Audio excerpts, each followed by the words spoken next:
बच्चों, हिंदी कालांश में आपका स्वागत है।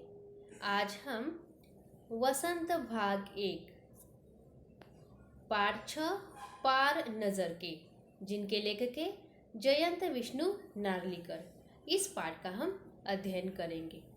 बच्चों, यह एक काल्पनिक पाठ है। हमने पिछली कालांश में देखा कि छोटू और उसका परिवार मंगल ग्रह पर जमीन के नीचे रहता था और छोटू के पापा जमीन पे ऊपर जाकर काम करते थे। जब वो एक दिन काम पर गए तो उन्हें पता चला कि कोई अंतरिक्ष यान मंगल ग्रह की तरफ बढ़ रहा है।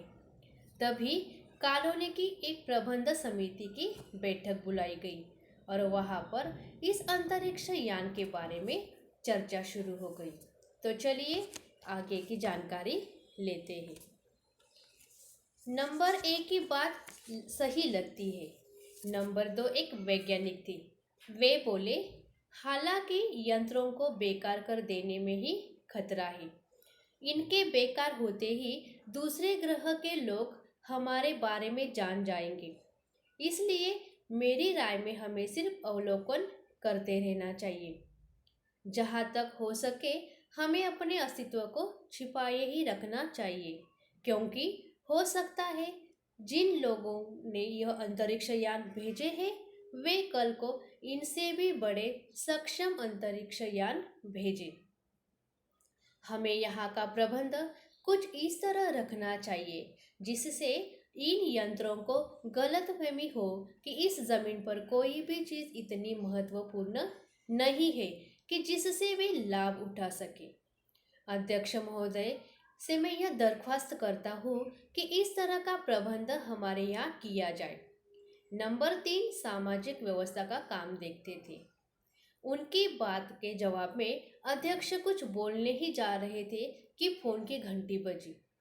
अध्यक्ष ने चोंगा उठाया और 1 मिनट बाद सभा को संबोधित करते हुए उन्होंने कहा, भाइयों, अंतरिक्ष यान क्रमांक 1 हमारी जमीन पर उतर चुका है। वह दिन छोटू के लिए बड़ा ही महत्वपूर्ण दिन था। पापा उसे कंट्रोल रूम ले गए थे। यहाँ से अंतरिक्ष यान क्रमांक 1 साफ नजर आ रहा था। कैसा अजीब लग रहा है यहाँ, इसके अंदर क्या होगा पापा? छोटू ने पूछा। अभी नहीं बताया जा सकता, दूर से ही उसका निरीक्षण जारी है। उस पर बराबर अभी हम इन पंक्तियों में आए हुए शब्दार्थ देखते हैं। सक्षम यानी कि जिसमें क्षमता हो, बेकार यानी कि नाकाम, दरख्वास्त यानी प्रार्थना करना, निरीक्षण यानी कि जांचना, अवलोकन करना। यहाँ पर जो समिति बुलाई थी, जो कि नंबर 1, नंबर 2 और नंबर 3 जो यह अधिकारी थे, वे अंतरिक्ष यान के बारे में चर्चा कर रहे थे कि किस तरह से अंतरिक्ष यान को यहाँ अगर हम अक्षम कर देते हैं तो फिर उनसे जो यंत्र जो है तो उनके बारे में हम कुछ भी जानकारी हासिल नहीं कर पाएंगे। इसलिए वो कह रहे थे कि नंबर 1 की बात सही है। जो नंबर 2 थे वे वैज्ञानिक थे। उन्होंने भी बोला कि हालांकि जो यंत्रों को बेकार कर देने का खतरा है, लेकिन इनके बेकार होने के बाद दूसरे ग्रहों को पता चल जाएगा कि यहाँ पर इस ग्रह पर कोई जीव रहते हैं। इसीलिए वो कह रहे थे कि मेरी यही राय है कि हमें उस यंत्रों को बेकार नहीं करना चाहिए, तो सिर्फ अवलोकन निरीक्षण करते रहना चाहिए। जहाँ तक हो सके हम अपने अस्तित्व को छिपाए ही रखना चाहिए। मतलब इस मंगल ग्रह पर जो जीव है, जो कि हम रहते हैं, हमें अपना अस्तित्व छिपाए ही रखना चाहिए, क्योंकि हो सकता है अगर उनको अभी पता चले तो फिर और भी इससे बड़े सक्षम अंतरिक्ष यान वो भेज सकते हैं। हमें यहाँ का प्रबंध कुछ इस तरह से रखना चाहिए जिससे इन यंत्रों को गलतफहमी हो। फिर वो आगे बता रहे थे कि हमें इस तरह से प्रबंध रखना चाहिए, इस तरह से हमें व्यवस्था करनी चाहिए कि जो यंत्र भेजे गए हैं उन यंत्रों को गलतफहमी हो कि यहाँ पर इस जमीन पर कोई भी महत्वपूर्ण चीज़ नहीं है, ताकि उनसे कुछ लाभ हो, फायदा हो। अध्यक्ष महोदय से मैं यह दरख्वास्त यानी कि वो प्रार्थना करना चाहते थे कि इस तरीके की व्यवस्था प्रबंध यानी कि व्यवस्था हमारे यहाँ की जाए। नंबर 3 जो थे वो सामाजिक व्यवस्था का काम देखते थे। उनकी बात के जवाब में कुछ अध्यक्ष बोलने ही वाले थे, जो कि उन्होंने जो प्रस्ताव रखा था उसके बारे में वो बोलने ही जा रहे थे। तभी अचानक फोन की घंटी बजती है और फिर जैसे ही उन्होंने चोंगा उठाया, फिर 1 मिनट बाद बात करने के बाद फिर उन्होंने सभी सभा में बैठे हुए लोगों को संबोधित करते हुए कहा कि भाइयों, अंतरिक्ष यान क्रमांक 1 जो है वो हमारी जमीन पर उतर चुका है। उस दिन यह जो दिन था वह छोटू के लिए बहुत ही महत्वपूर्ण था। उसके पापा उसे कंट्रोल रूम लेकर गए थे और वहाँ से छोटू को अंतरिक्ष यान क्रमांक 1 जो है वह साफ नज़र आ रहा था। फिर वो अपने पापा से पूछता है कि पापा, एकदम अजीब लग रहा है यहाँ पर, और इसके अंदर क्या होगा। फिर उसके पापा उसे बताते हैं कि अभी कुछ भी बताया नहीं जा सकता, सिर्फ हम दूर से ही उसका निरीक्षण कर सकते हैं, उस अंतरिक्ष यान का, और उस पर बराबर हमारा ध्यान है। छोटू के पापा उसे बता रहे थे कि हमारा ध्यान है उस पर बराबर, और उसके हर अंग पर हमारा नियंत्रण है। वक्त आने पर ही हम अगला कदम उठाएंगे, छोटू के पापा ने बताया। उन्होंने छोटू को एक कंसोल दिखाया जिस पर कई बटन थे। अब अंतरिक्ष यान से एक यांत्रिक हाथ बाहर निकला। हर पल उसकी लंबाई बढ़ती ही जा रही थी। वह शायद जमीन तक पहुंचकर मिट्टी उकेर लेना चाहता था। सब लोग स्क्रीन पर दिखाई दे रही अंतरिक्ष यान की इस हरकत को ध्यान से देख रहे थे, सिवा एक के। उसका ध्यान कहीं और ही था। छोटू का सारा ध्यान था कंसोल पैनल पर। कंसोल का एक बटन दबाने की अपनी इच्छा को वह रोक नहीं पाया। वह लाल लाल बटन उसे बराबर अपनी तरफ खींच रहा था और सहसा खतरे की घंटी बजी। सबकी निगाहें कंसोल की तरफ मुड़ी। पापा ने छोटू को अपनी तरफ खींचते हुए एक झापट रसीद कर दिया और लाल बटन को पूर्व स्थिति में ला रखा। इन पंक्तियों में आए हुए शब्दार्थों के अर्थ देख लेते हैं। नियंत्रण यानी कि प्रभाव वश में रखना, खींचना यानी आकर्षित करना, झापड़ रसीद करना मुहावरा है यह, चांटा लगाना यानी थप्पड़ मारना, और सहसा यानी अचानक।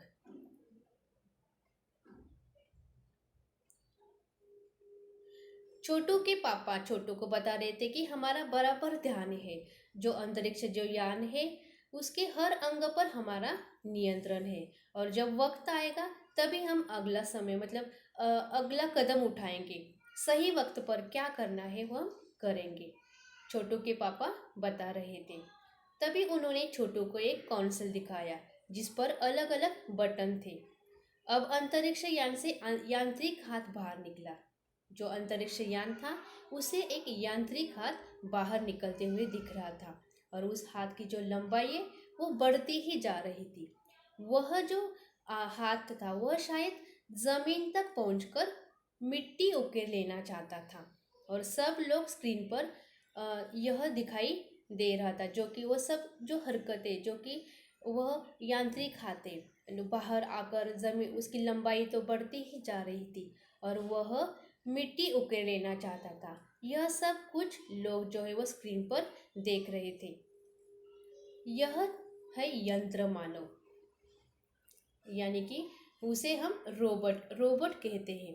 तो यह यंत्र रूपी मानव जो है, यानी इस रोबोट के जरिए दुनिया भर में कई तरह के काम करवाए जाते हैं।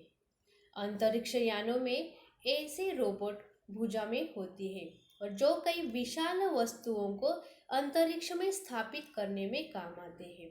और ऐसे ही यंत्र मानव से दुनिया में कितने भी मुश्किल काम हो वह यह जो यंत्र मानव है वह आसानी से कर सकते हैं। देखिए यहाँ पर हम देख रहे थे कि जो यह अंतरिक्ष यान की जो हरकत है वह सब लोग स्क्रीन पर देख रहे थे, सिवा एक के। यानी वह था छोटू, क्योंकि उसका ध्यान कहीं और ही था। छोटू का सारा ध्यान उस कंसोल पैनल पर था, जो कि वहाँ पर कई तरह के बटन थे और वह बटन दबाने की अपनी इच्छा को रोक नहीं पाया था। वहाँ पर जो एक लाल रंग का बटन था, लाल लाल बटन, वह बटन उसे अपनी तरफ खींच रहा था कि जल्दी से मुझे दबाओ। इस तरह से वह लाल बटन उसे अपनी तरफ खींच रहा था।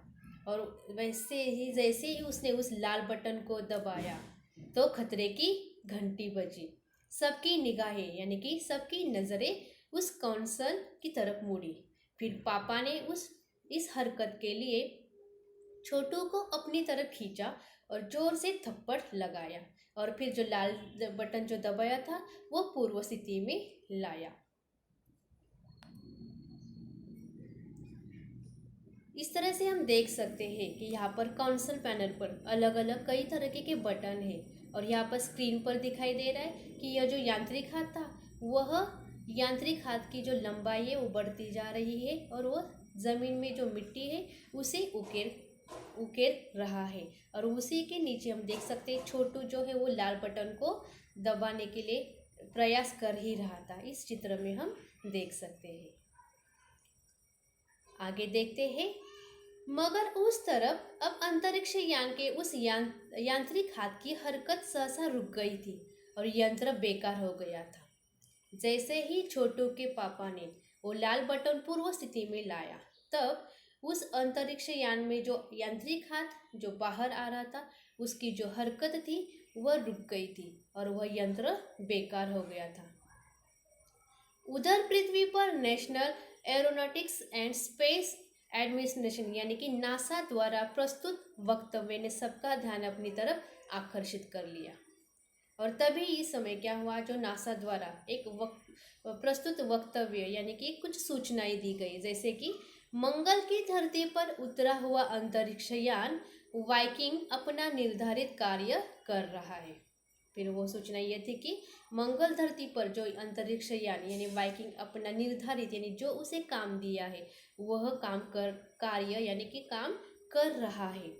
हालांकि किसी अज्ञात कारणवश अंतरिक्ष यान का यांत्रिक हाथ बेकार हो गया है।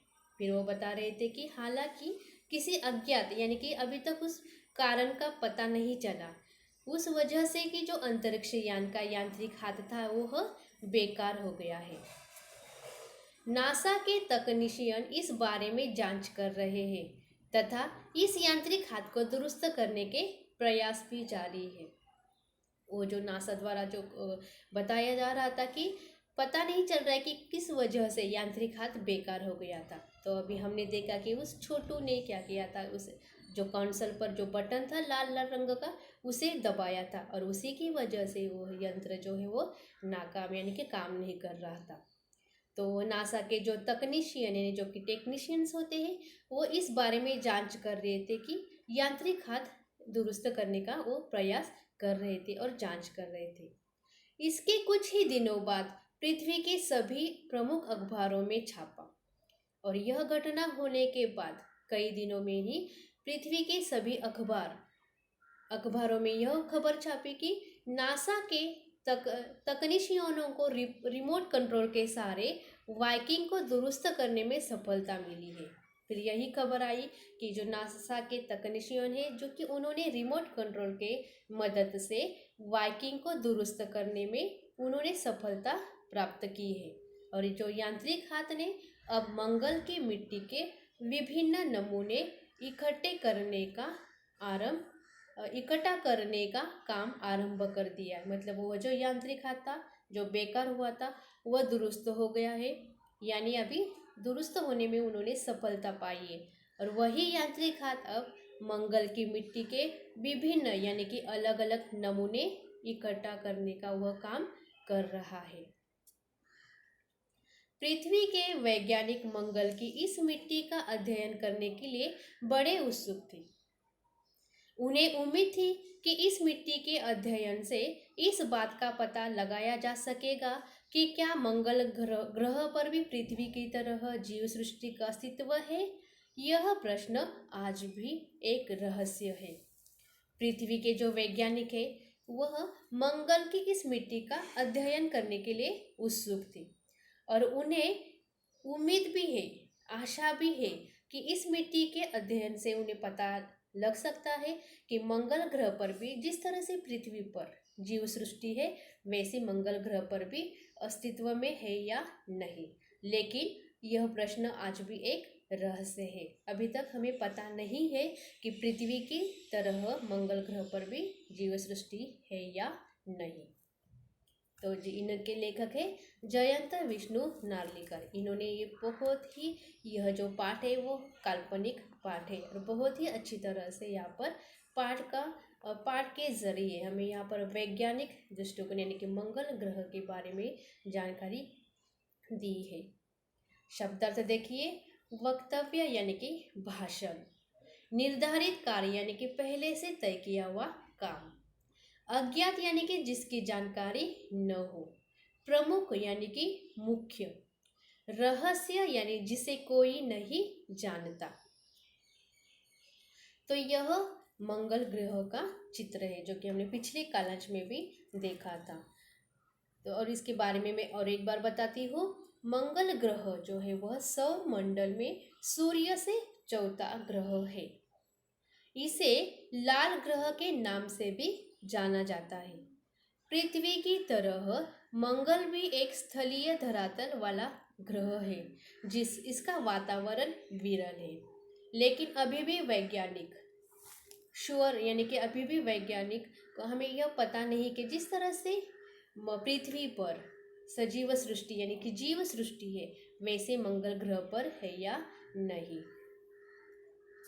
तो इस पाठ से हमें इस तरह से अध्ययन निष्पत्ति मिलती है कि बाल मन जिज्ञासाओं से भरा होता है। बालक नई नई जानकारियां हासिल करना चाहते हैं। वैसे हमने देखा कि वह काउंसिल पैनल देखते ही छोटू को जानने की इच्छा थी कि वो कौन कौन से बटन है, उसे पता नहीं थे, फिर भी वह जो लाल बटन वो दबाना चाहता है कि उस बटन दबाने से क्या होगा। और बालक नई नई जानकारियाँ हासिल करना चाहते हैं। बालकों को जो भी नई नई कुछ चीज़ें या वस्तुएं देखते हैं तो उनके बारे में वो जानकारियाँ हासिल करना चाहते हैं, वो प्रयास करते कि नई नई जानकारियाँ मिले, प्राप्त हो जाए। विलोम शब्द देखते हैं इस पाठ में आए हुए। ज्ञान, अज्ञान, सतर्कता, असतर्कता, आसमान, जमीन, प्रगति, अधोगति, संभव, असंभव, यह जो कुछ इस पाठ में आए हुए विलोम शब्द है। आगे हम इस पाठ के स्वाध्याय देखते हैं। यहाँ पर पहला प्रश्न है, छोटू का परिवार कहाँ रहता था?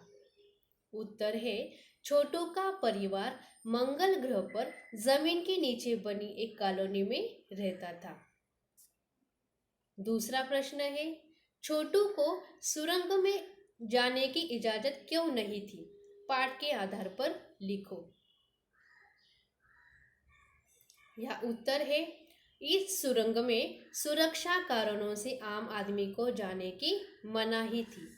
यहाँ केवल वह व्यक्ति जा सकता था जिसके पास सिक्योरिटी पास हो। छोटू के पास सिक्योरिटी पास नहीं था और इसके अलावा सुरंग में कई तरह के यंत्र लगे हुए थे। वहाँ केवल उन यंत्रों की देखभाल का काम करने वाले लोग जा पाते थे और यही कारण था कि छोटू को सुरंग में जाने की इजाज़त नहीं थी। तो यह इस पाठ के स्वाध्याय थे। तो बच्चों, यह पाठ जिसका नाम है पार नज़र के, जिनके लेखक है जयंत विष्णु नार्लिकर, यह पाठ इस कालांश में हमारा समाप्त होता है। तो मुझे आशा है कि इस पाठ के बारे में जो भी मैंने आपको जानकारी दी वह आपको अच्छे से समझ में आई होगी। धन्यवाद।